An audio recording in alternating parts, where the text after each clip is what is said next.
New concerns now over U.S. relations with Afghanistan after a New York Times report that President Hamid Karzai held secret discussions with the Taliban about reaching a peace deal without the involvement of America or its Western allies. This comes as Karzai continues to refuse to sign a long-term security agreement with the U.S. Connor Powell takes a look at that live from Jerusalem. Connor.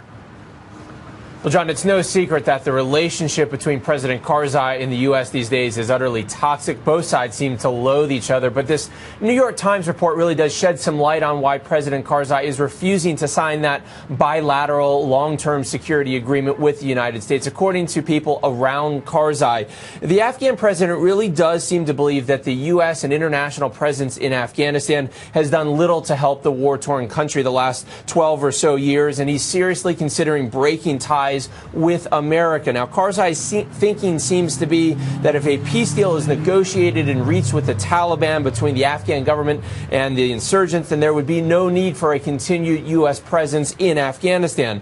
For the past few years, President Karzai has tried to reach out to the Taliban without U.S. or European help, but the Taliban has long considered Karzai as, quote, a Western puppet and have not engaged with him, instead opting for peace talks with the international community, the U.S. and other European countries. Now, the White House desperately wants Karzai to sign this long-term security agreement so the Pentagon can finalize troop levels in Afghanistan past 2014. Currently, there are about 30,000 or so American troops in Afghanistan. The Pentagon would like to keep roughly 15,000 or so in Afghanistan past 2014 to train the Afghans and also to battle extremist groups that may try to return to Afghanistan. Until Karzai signs that bilateral security agreement, the Pentagon simply can't make a final decision. And John, according to U.S. officials I've spoken to, they say that because of this delay, the White House is seriously considering a zero option, meaning no U.S. troops past 2014.